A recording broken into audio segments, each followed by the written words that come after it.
Hello, and thanks so much for joining us for today's webinar.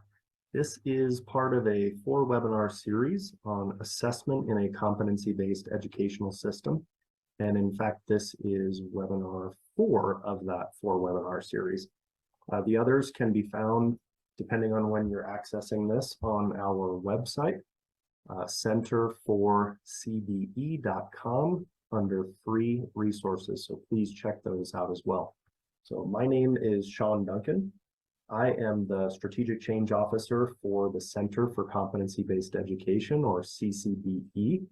My email address is there, sean@centerforcbe.com. So feel free to reach out to me if you have any questions about anything that comes up during today's webinar, or if you're looking for support for your school or district around the concepts that we present in this or any of our webinars. So I'll be facilitating today's webinar, and just a bit of background on CCBE. We provide comprehensive support to schools and districts who are making a shift from traditional K-12 education to competency-based education or standards referenced. So this includes foundational competency-based pedagogical supports. And really those are around topics like this webinar series, which addresses assessment. We also provide supports around proficiency scales, instruction in a CBE system, and teacher observation and feedback. In addition, we have a wealth of resources on our website and intend to continue to add to that over time, in line with our moniker as a center. And then, of course, we have technology solutions in the form of the Empower Learning LMS, as well as the competency-based teacher observation and feedback platform. So in my role, really quickly, I just work with schools and districts to understand their initiatives, what their desired outcomes are, and jointly we create plans to help them address those initiatives and get them down that path of their journey as smoothly as we can. So before I introduce today's specific topic within assessment, as well as the presenters, let's cover just a few real quick logistical items. So please follow us on social media. Our Twitter is @CenterForCBE, Facebook, Center for Competency-Based Education. We post quite a bit there in terms of this is how we announce free resources that we're launching, upcoming webinars, such as this one that you're listening into, as well as our participation in conferences, whether it's ones that we are hosting or ones that we're participating in. So our website is a great source for information. That's centerforcbe.com. For today, our format is going to be a recorded video, pre-recorded content, and then that'll be followed up by live Q&A. So with the presenters who participated in the recorded content. So please use the Q&A button within the Zoom environment here to submit any questions. We're actively monitoring those live in the background. And again, we'll address those after the video concludes. So also feel free to post comments in the chat. We're happy to engage in the conversation there and would love to see you all engage with one another there. Okay, so our specific focus for today within assessment in a competency-based system is at the bottom of this list here, calculating current summative scores. Depending on when you're tuning into this, you can also access obtrusive assessment, unobtrusive assessment, and student-centered assessment webinar recordings that will be posted to our website, again, under free resources. So today's presenters, I'm honored to be joined by Dr. Robert Marzano and Matt Shea. So first, Dr. Marzano is the co-founder and chief academic officer of Marzano Resources. He is the founder of the Marzano Academies, a not-for-profit, effectively a lab school environment that implements Dr. Marzano's 53 years of educational experience, and all of the fine work that he's done in a lab school type of environment. So during those 53 years that Dr. Marzano has been in education, he's worked with educators as a speaker, a trainer, and a consultant. He's authored many books, as we all know, and articles, and those have been on topics like assessment, like the focus of this series, instruction, writing and implementing proficiency scales, and of course, competency-based education, to name just a few. And in fact, his work in competency-based education stretches back to 1992, which is 30 years at the point that we're recording this webinar. So welcome, Dr. Marzano. Next up, Matt Shea is the Executive Director of Client Services at the Center for Competency-Based Education. He is a former teacher, curriculum director, and district administrator in a competency-based district that is located up in Maine. So with that background, Matt's skilled in leading the shift from a traditional system to a competency-based system, and he's done so at both the classroom level as well as the administrator level. So, and Matt supports many of our CCBE clients directly in making that shift. So welcome, Matt. And I will turn things over to Dr. Marzano and Matt Shea. Today, we're going to be talking about generating summative scores based on a body of evidence. So let's talk about our outcomes for today. We have a lot of them for today, as it turns out. We're going to talk about understanding formative and summative scores, understanding instructional feedback, understanding how to use the method of mounting evidence to assign current summative scores, and also how to use mathematical models to assign those scores. All right, so we got a lot to do today, so let's get right to it. So let's talk about formative and summative scores and why we use that language instead of formative assessment and summative assessment. So what is one good reason why we use that instead, Bob? I was going to say, I know. Perfect. There you go. I was going to raise my hand. Yeah, actually, from our perspective at the center, and there's a lot written about this. Okay, we're not, believe me, in the literature. The terms formative assessments and summative assessments that we use in K-12 education are really kind of misplaced terms. That was never the intent. I believe the notion of formative and summative assessment came from Michael Scriven a long time ago. I want to say like in the 60s and maybe early 70s. And he was an evaluator, an expert in evaluation. And he talked about formative evaluation and summative evaluation as it related to projects. And they make sense there. You know, the analogy he used to use was, well, what would, let's say you're building a house. You'll have many evaluations, that as it's being built, like the first evaluation is the foundation laid, and the second is the framing up, et cetera, et cetera. And those were all formative evaluations. And finally, when it's done, there's the summative evaluation. And that's when you go in the house and make sure the hot water turns on and lights work, et cetera, et cetera. And actually it was Benjamin Bloom who tried initially, and this was in the early 70s, to apply that idea to assessments. It was a great idea. They just didn't catch on at that time. But the problem we're talking about formative assessment and summative assessment as used today is people think that, okay, the only score that counts is the summative assessment. And that's the score for the person, and that's final. And it doesn't work for a lot of reasons. We'll show you some of those. But one is you never stop learning. So what's my summative score for knowledge of fractions? Well, it's different now, I hope, than it was, when I was in fourth grade. Mm-hmm. So you can arbitrarily say, okay, this is the summative score at this, Bob's score, at the end of fourth grade was this, and now his score hopefully is higher. But it really doesn't make a whole lot of sense. So to counter that, we say, well, use the term formative scores and summative scores, and you can do a lot with all of those scores. Mm-hmm. Okay. So let's take a look at an example. So we've got a couple of examples here. First, we've got DeAndre, and he's talking about fractions.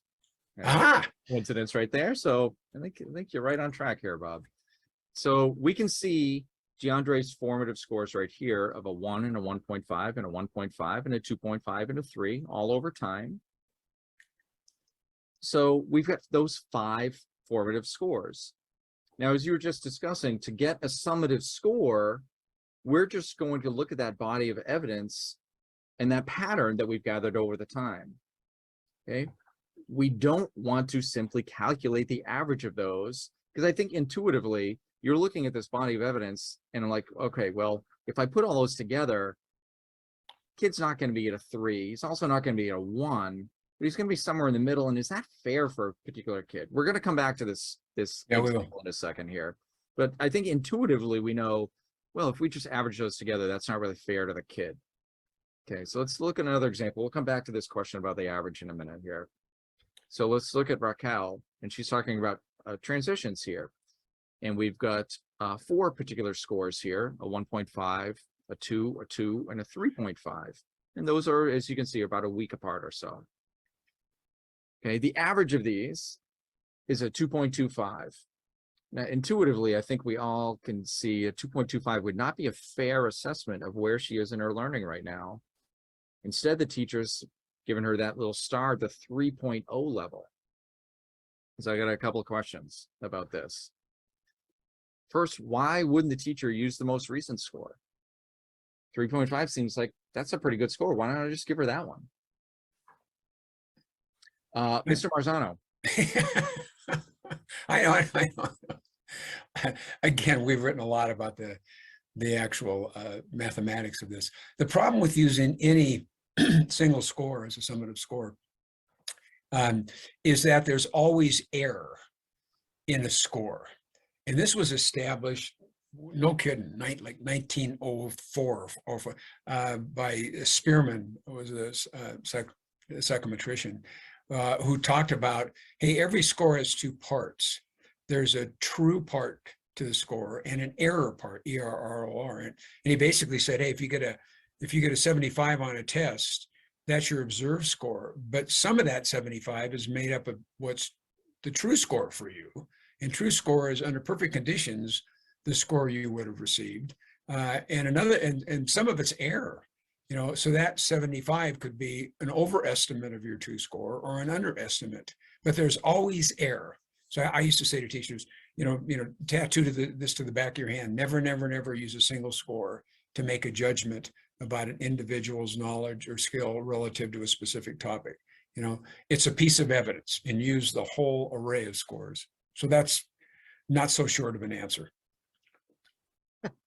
That's okay. That is a very good answer. So let's try another one. If I'm a teacher, I'm like, okay, well, I see this body of evidence. She's somewhere, she's got a 3.5 in this one. Now I'm going to give a summative assessment. I'm going to give like a unit test and talk about transitions, try to figure out where she actually is. Why is it a bad idea that I would use that score as a summative score? Yeah, well, same reason. It's going to be a single score. Sure, give a summative assessment, but use that as a new data point. That's all. And actually, what many teachers mean by a summative assessment is they're going to give an assessment that covers multiple topics. Now in our system, each one of those topics would have had a proficiency scale, to which and students would be assigned scores over time. And so that one assessment, that summative assessment, might generate 4 scores for every student because they represented 4 different topics. So it's not the act of giving a summative assessment that's bad. It can be used very well, but the score that gets generated for a topic should be used as another piece of information. And we actually tend to call the scores evidences when people are using Empower our LMS. They're termed evidences. Okay. All right. So now that we've talked about the difference, I think, between formative and summative scores, let's look at some of these characteristics of formative scores. Okay. So first of all, formative scores can be obtained from just about anything, any different type of assessment. We've done some webinars here in the past about each one of these, about obtrusive assessments, unobtrusive assessments, and student-centered assessments. So those are really remember this. There are 4 of these webinars that go together. This is actually the last webinar. The previous ones were on obtrusive, unobtrusive, and student-generated assessments. We also know that progress is tracked over time by recording those collected scores, whatever they may be. And at the end of a learning interval or a grading period, or really as you're going, a summative score is created by examining that set of recorded formative scores. It's always, as you mentioned at the beginning of this one, it's always an ongoing process. Your summative score for fractions now, well, I'm just going to say hopefully is better than we did in 4th grade. But at the other end, I'm pretty sure my summative score for my calculus knowledge was a lot better when I took it as opposed to right now too. So we definitely look at that body of evidence, and learning is never finished, I think is one of the biggest keys here. All right, so we get back to Raquel here.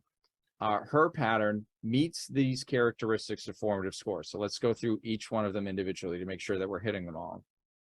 Okay, these scores could have come from any type of assessment, and each one is a separate piece of evidence from a combination of assessment types. As we said, obtrusive, unobtrusive, or student-centered, could be any of those. Can I add to that separate piece?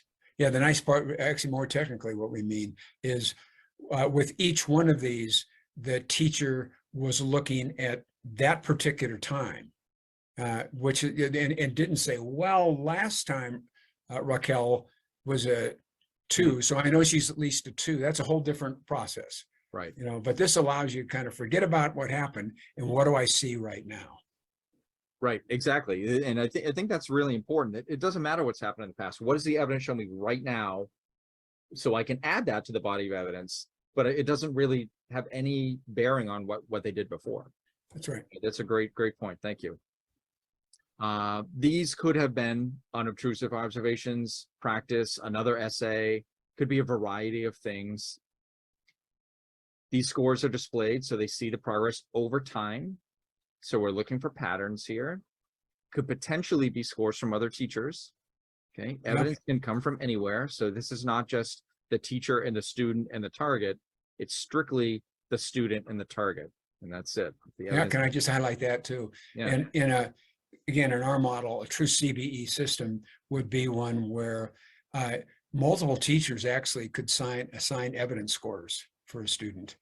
And that's not any teacher. I mean, if I teach English, I can't assign a calculus score for a student. So obviously only within teacher's expertise, and, you know, at the secondary level, you do that by department. But what this allows is when students it encourages students to work with multiple teachers to assign evidence scores. And now you're getting a lot of different perspectives on an individual student. It really, this concept alone is really powerful in the sense of it's, you know, the job of teaching a student mathematics or, you know, composition, you know, it's really the responsibility of a group of teachers acting as a team with one teacher kind of being the teacher of record. All right, and the third part here, we come up with a summative score. As we said before, we made very clear, it's not an average, and it's not necessarily the final formative score, although it could be, but it doesn't have to be. All right, so let's review again. Why do we think the final summative score is a 3.0 in this case? I'm gonna jump into this one. So even though that last one was a 3.5, I also know that within any evidence gathering that I have, there's always going to be some error, whether it's in what the student is producing or whether it's the things that I am asking or how I'm interpreting the scale. There's going to be a little bit of error in there. But clearly from the 1.5 to a 2 to a 2 to a 3.5, there's a jump in knowledge at the end. I may not think it's right up to the 3.5 at this point, but I can pretty confidently say, or very likely say, that they're going to be at a 3. We'll come back to this idea in a minute, but I can be pretty confident they're at a 3 and not just at a 2.5. And that would be kind of my discussion. If I'm going to say no to 3.5, probably to a 3, definitely not 2.5. They're definitely above that one. So I kind of default to the 3. We'll come back to those questionings in a moment here. Anything else to add to that? No, it's great. Okay. Oh, well, thank you. All right, so let's get to our next bullet point from the beginning here. We're going to understand instructional feedback. And in this case, I always think of it as the case where we always want to gather evidence, but we don't want to always have to score it. But what we always want to do is give feedback to the kids for their own learning, for one, but also to help us as teachers guide our instruction. Okay, so some of the differences here, we know the scores can be in a variety of different ways. With scores, they're obviously scored, but instructional feedback, it might be scored, it might not be. That's okay. Scores are used to track student progress, but if you're just using instructional feedback, those assessments aren't recorded. So the purpose is to inform the teacher about the class's progress. So things like potentially like an exit ticket or a fist to 5, that you're just taking a quick example in the classroom, see where the class is. Okay, that's where they are. Now I can do this next piece because they're ready for it, or I need to backtrack a little bit because they're not ready for something. So it's a nice quick way to judge where the class is. I could potentially use those pieces to score individual kids if I'm looking for that and my purpose was to do that, but maybe I'm just trying to make a really quick gauge here. Sure. So Actually, the example I've seen teachers use it more at the secondary level is they'll give the traditional quiz, pop quiz, usually. You know, okay, everybody take out a piece of paper, pop quiz. Oh, you know, that type of, and then they'll go through it, and it'll be, you know, short constructed response. And then they'll say, okay, score your own paper. Let's go over the answers. And now, you know, students assign themselves points, or they buddy up and do that. And it's all for the further deep in the understanding of students and get a feel for, you know, how the class as a whole is doing. And those scores are then not recorded as a piece of evidence within the LMS, if you're using an LMS or some other paper pencil form, which we'll show you too. And this gets to the last row here also, that the feedback isn't part of the design of scores, but it may help us inform individual kids where they are as another kind of informal piece of evidence when we're asking ourselves the questions that we're going to see in the next couple of slides here. So there's value to it. You don't need to score everything, but we definitely want to always be gathering evidence from kids and giving them feedback, whether it's for us or it's for them. It's for them, yeah. Obviously I just talked about this in the slide right before this. So we're going to move on to the next one here. I just preempted myself. Okay. So when we talk about assigning summative scores, here's where some of the tricky parts comes in when we're talking about either the method of mounting evidence or using mathematical models. Okay. So let's talk about this one. Okay, and we're going to use we've got an example on the screen here, but if we think back to Raquel's, where she's got the 1.5 and a 2 and a 2 and that 3.5, we are trying to figure out as a teacher, where are these kids based on that body of evidence? Okay, so we've got an example here, but I want you to think of really any example of any kid here. If we're hypothesizing that I think Raquel was going to be at a 3, all right, based on that 1.5, 2, 2, and 3.5. And I think to myself, I think Raquel is going to be at a 3. I want to ask myself a couple of different questions. And the first question is, if their true score is 3, how likely is it that they would exhibit the pattern? Okay, and at the same time, I can ask myself the next question. If their true score is lower than a 3, how likely is it that the student would exhibit that pattern? So if we have the example that we think of with Raquel there that we've talked a couple times, 1.5, 2, 2, and 3.5. I think she's at a 3. How likely is it that that would be the pattern? Or if they're lower than that, how likely would that be the pattern? Just to add here, Please. Again, we've developed this over decades. So when we said, hey, when you're entering an evidence score, forget about what you saw in the past. This is different. Yep. Now you're purposely saying, okay, now I want to assign a summative score based on this pattern. Then you do look at the pattern of scores. Mm-hmm. And this is, it's a thoughtful way of doing it. And actually it can be a very rigorous way. It's based on what's called Bayesian statistics.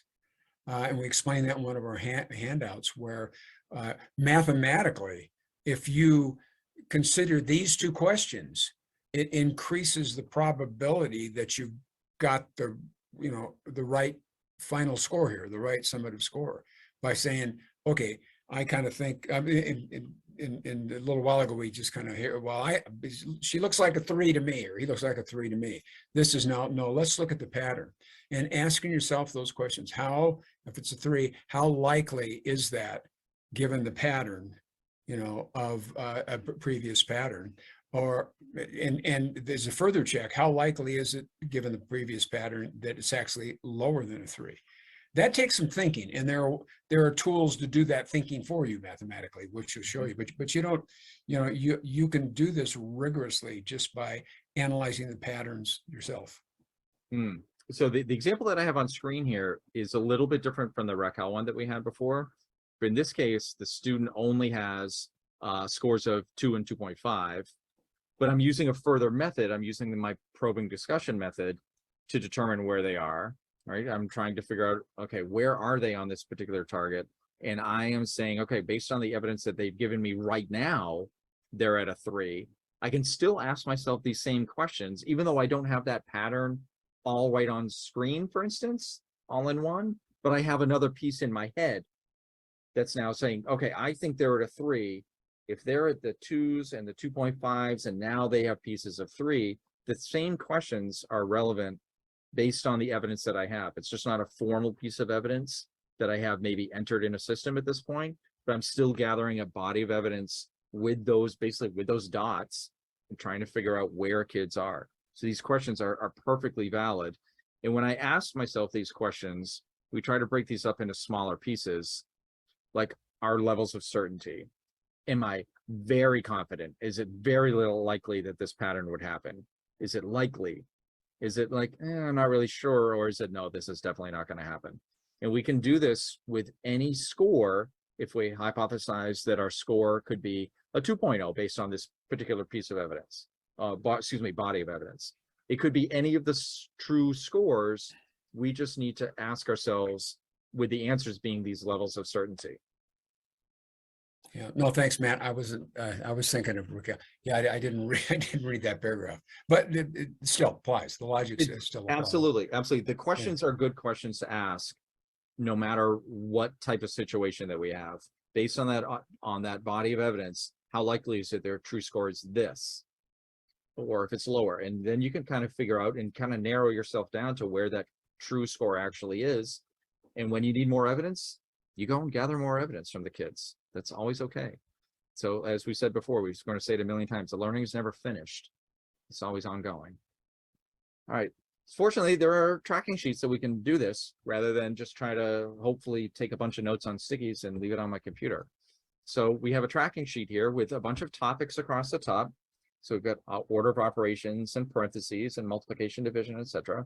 We've got our students down on the left, and we've got a bunch of evidence scores that we're writing in, and examples of summative scores. Now, the yellow parts are the highlighted parts, but let's talk about one in particular, Bob. Which one do you want to do? Well, I have to put my glasses on. I've been avoiding this because I want people to think I'm too young to wear glasses. Which one do you want to do? Gotcha. Let's do Bobby M under order of operations, the top left one. Top left one.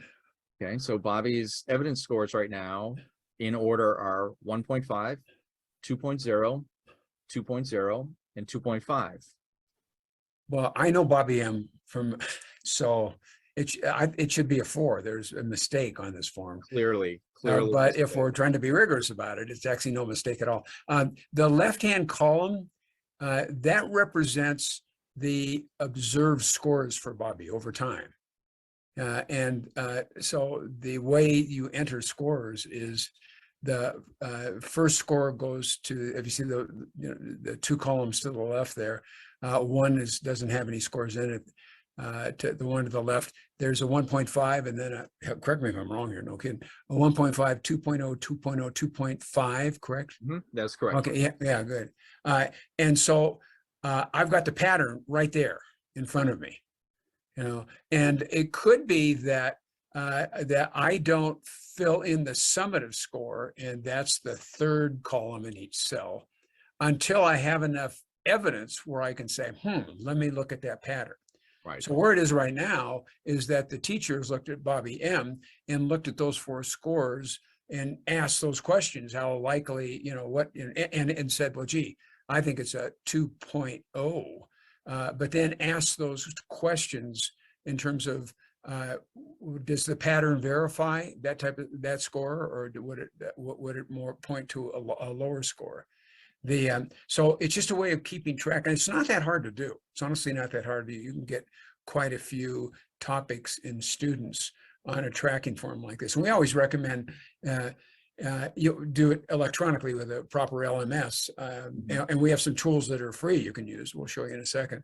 But it's a good way to start, just to get a sense of this. If you want to assign a half-point score, if you go to Bobby M and go all the way to the right, and this is the topic of what? One-step equations. Yeah, notice that the summative score, it's the 1 and the 2 have been filled in, and half of the 3.0, that represents a 2.5. So this can be done by hand. It really can. And like I say, we usually recommend do it by hand first. Get a sense of the system before you actually use a computer to compute for you. Sure. On our website, by the way, we do have an example, this particular example that you can download, and we have a blank tracking sheet that you can use also right in the classroom today. Yeah. It's under free resources right on our website, centerforcbe.com. So let's go to the next part. As you just said, you can create your own digital spreadsheet if you are really smart and fancy and know what you're doing. So people unlike myself, put it that way. Fortunately, there's a free resource that we can do this to input those observed scores and calculate those things, and it's the Marzano calculator, which you can see at marzanocalc.empowerlearning.net. It's a really straightforward way to put in evidence scores for individual kids on individual standards, and it will do all the calculations that we're about to show you right for you. So no fancy footwork or trying to hire somebody to do this. We've got a free resource right for you. So let's see what that looks like. So holy crap, it's a big old graph going on right here. Perfectly self-explanatory. I don't think we have to say. Yeah, and I think we're done. Okay, so let's talk about these. Each one of those bars, the blue bars, is a piece of evidence. So the first one has a score of a 1.5. The second and the third ones have a score of 2, then a 2.5, then a 3, then a 4, in that order. Those are the blue bars. And stated differently, they're the observed scores. So these are the scores that were assigned at these 6 different points in time. Okay. So now we also overlay 3 prediction lines on them. We overlay a linear line, a curvilinear line, and just an average.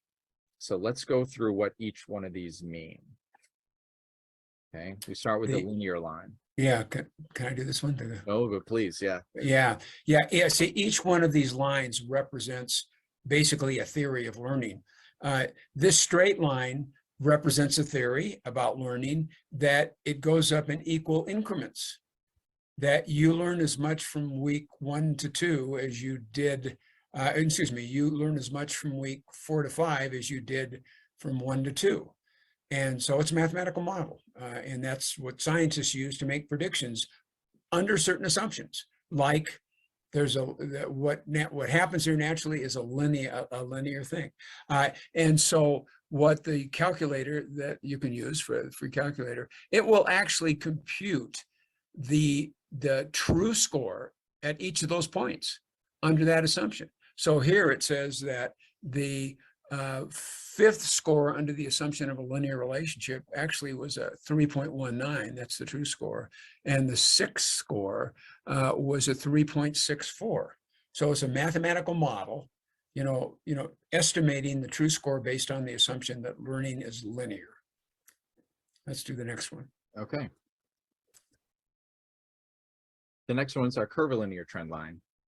Another theory, then there's a mathematical model that for this is called the power law. And actually, that's one of many curvilinear models, mathematical models that you can use. The assumption there is that, well, wait, really, the way learning occurs is that you learn a lot in the beginning, but that rapid rate of growth flattens out over time, because the more you learn, kind of the harder it gets to get a little bit better. And so notice that in this model, same data, but now it's saying that that 6 score should have been a 3.1, not a 3.65, because this is saying, or 6.4, because this model is saying, well, no, logically what happened is that the learning would taper off after time. It would flatten out. All right, let's look at the next one. Which we're not going to even calculate. Yeah. So the average one, I didn't want to put the trend line for the average line in here because it really doesn't help us show any growth for kids. It assumes that all of the pieces of evidence are equally valid, and we just throw them all together and we come out with a score. So it's really good to figure out like a measure of central tendency for what the average is, but it doesn't really help with growth at all. So we throw it on there just to kind of show you there are other ways, not just the linear and the curvilinear ones that we just talked about, but an average doesn't really help with growth at all. No, the only time the only time, well, let's show them the next slide about how do we choose? Okay. Yeah, how do we choose? And in essence, what we're doing is we're choosing the model of best fit. So let's take a look at this one, Bob. Yeah, and best fit means, okay, which of those predicted true scores was actually closest to the observed true scores? And that's a common thing to do in mathematical modeling. And what you do is you look at the average differences. Now this is available to you. Most users, quite frankly, don't use it. Don't look at this. They say, okay, they're doing some fancy arithmetic here. Just tell me which one is the best fit. And in this case, the best fit in all cases, it would be the model that has the lowest average difference. The difference between the predicted score and the true score. Now, the only time the average would ever come up is if you get crazy data. Here's what I mean by crazy data. Student gets a 1 the first assessment, then a 4, then a 1, and then a 4, and then a 1. Something is off. There's a lot of error in the system. Either your assessments are way off or your scoring is way off, or more than likely, there's a huge issue with student motivation. They trying, not trying. So theoretically, the average could come up as the one with the lowest average difference score, but that would indicate that the measurements themselves had just an awful lot of error in it. Okay, that wraps up. Anything else you'd like to say about this, Bob? No, it really is a revolution in how we use classroom assessments. That for years, for decades. We as K-12 educators have kind of assumed that, well, classroom assessments aren't very rigorous and we can't use them.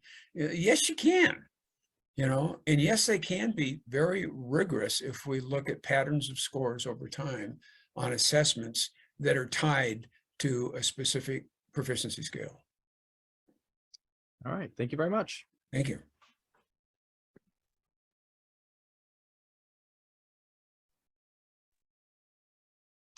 Okay, thanks so much. So we're going to shift into the kind of live Q&A section. So as I just posted in the chat, if you happen to be looking at that, if you have questions, if this has sparked anything, Dr. Marzano, Matt, Shay, and myself are on live at this point. Feel free to submit questions.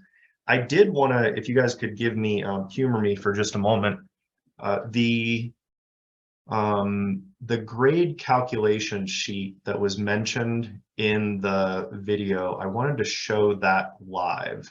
So if you guys will humor me for just a moment, let's go ahead and take a look. So if I go to centerforcbe.com, I will show you exactly a couple of things that I think will be helpful to you with respect to this overall topic of assessment in a CBE system. One is, as we mentioned in the video, and if you go to competency-based assessment, scroll all the way down to the bottom, we have a number of free resources.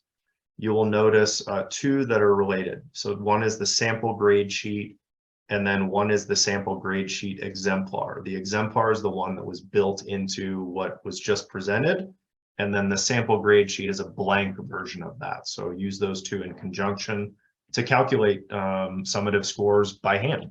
So, and track this. So fantastic resource. The Marzano growth calculator was also mentioned. So immediately above that is, this is a totally free tool. So there's a tutorial video on it. There is a white paper on its creation that Dr. Marzano wrote. So you can go extremely in depth on how to utilize that tool. And if you click on the access the free calculator, you can establish a login for yourself and begin using it. We actually have a number of teacher ed programs nationally whose teachers are believers in proficiency-based grading and use it nationally. So those resources. And then the last thing I wanted to show is under free resources. If you go to webinars, you'll find the remaining, the first 3 webinars in this series. And eventually we'll have this 4th one, the recording from today, posted here as well. So that said, let's jump into some questions that we received. So if I, give me 1 second to locate these. So first one that we have, why might I not want to score everything I see in the classroom if I want to build a body of evidence? So I like the answer to this one because I've seen it. So some teachers really latch on to this type of body of evidence gathering, and seeing things in the classroom against the scales that they're teaching, they start gathering evidence like crazy, and it works great until some teachers get really overwhelmed with this and start scoring everything, and it just becomes a practical just disaster for them. There's too much to score. So we try to tamp back a little bit about the things that we're definitely sure of when we're scoring against a scale. And I think we mentioned in the webinar part a little bit that sometimes it's just appropriate to give instructional feedback. And there's nothing wrong with that at all times. We just want to make sure that when we're gathering that feedback, that we know those pieces of assessment are valid against the scale. So we're gathering a nice body of evidence, not a ginormous, this is everything I've ever seen the kids do. Because it gets overwhelming really, really quickly if you're trying to do everything.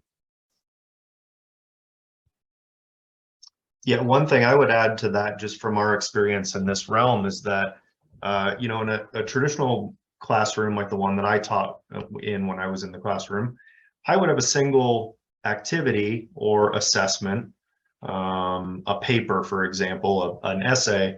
Every single student would have a score for that. In my grade book, every activity that I entered scores for, every single student had a score for that. Right. If you look at the totality of the 4 webinars that were presented, we've presented, that does not need to be the case. We can absolutely have differing numbers of evidence scores per student. That really opens up and gives teachers, I think, a lot of freedom in what they consider assessment. If it's just I observed 2 students having a conversation that happens to be related to content that I have a proficiency scale for, I can give scores to just those 2 students and not the other 28 students in my class, and that's okay. All right. Next question. Our grade book only provides average, most recent, or highest score as options when calculating summative scores. Given the problems with these 3 approaches that you mentioned, what should we do?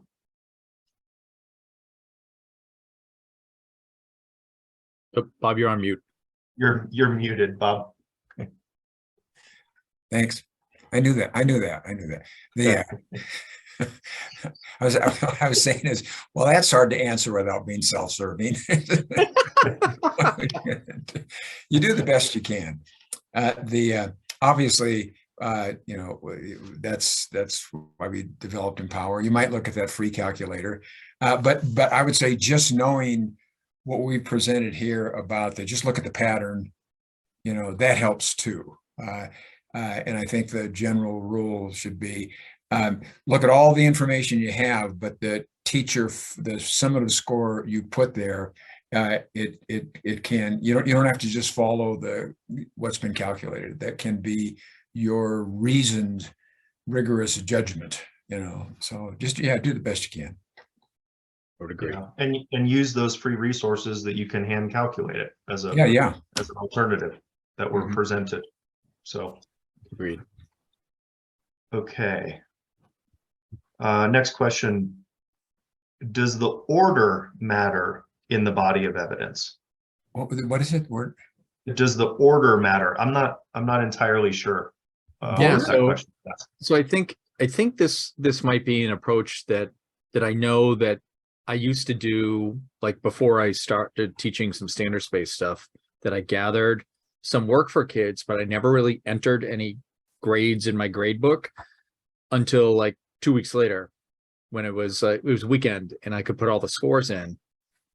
And so I'm going to interpret this question a little bit as, when we look at that body of evidence, what we were seeing on the screen were those different trend lines that we want to put over those scores. So the order of things when you gather those would definitely make a difference, because if we imagine that the ones that we just saw where we had the scores going up and up and up and up, if we just randomly put those in there, or even put them in reverse order, it looks like the kid is now losing knowledge and those trend lines are no longer accurate. So I think A, the order definitely matters, and B, I think it's important that we are putting in those scores as we're gathering them, because we always want to know, what does the kid know right now, so I can give them feedback for what's next for them. And if I'm waiting a couple of weeks to do it on the weekend, when I'm hanging out on the deck or something, I'm not doing anybody any favors, not just the kid, but how do I know what the kid knows and what they don't know if I haven't gathered that evidence and looked at it? So put in the scores as you gather them. That will take care of any of the order that you might be concerned about. Yeah, absolutely. Yeah, order does matter. Yeah. Good. Okay. I think we have time for one more question, unless anybody submits additional ones via Q&A. Okay. Question is, how can teachers minimize the occurrence of error in their classroom assessments? Pretty big question there. I'll try. Well, first of all, it's always there. I mean, we've said that in every one of these webinars. It's always there. You ostensibly just can't get rid of error, and what you can do is minimize it, though. And the way to minimize it is when you have an assessment, make sure that assessment is guided by the proficiency scale. So the proficiency scale, by definition, will describe different levels of content. So it's not just, a way to maximize error would just be to have a bunch of questions and kind of throw them together. You're in for trouble right there. But if you do say, well, wait a minute, I'm designing my assessments based on a continuum of knowledge, and we like that continuum placed in a proficiency scale. That helps a lot. But fundamentally, the whole notion of looking at multiple assessments over time is the best, I would say, the best safeguard against error. It really is, because now you're looking at fluctuations and saying, what's the pattern? I would agree. Well, let's end on that. If Matt and I agreed. Yeah, that was pretty good. I think, that's a good way to stop right there. I will. I'll also plug.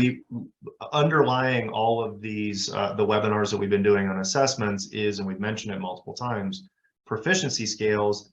If as we keep bringing that term up, you're wondering what that is, there is another series of webinars that, again, is in the same place that I just showed you a few minutes ago. We did a series of 3 webinars on proficiency scales.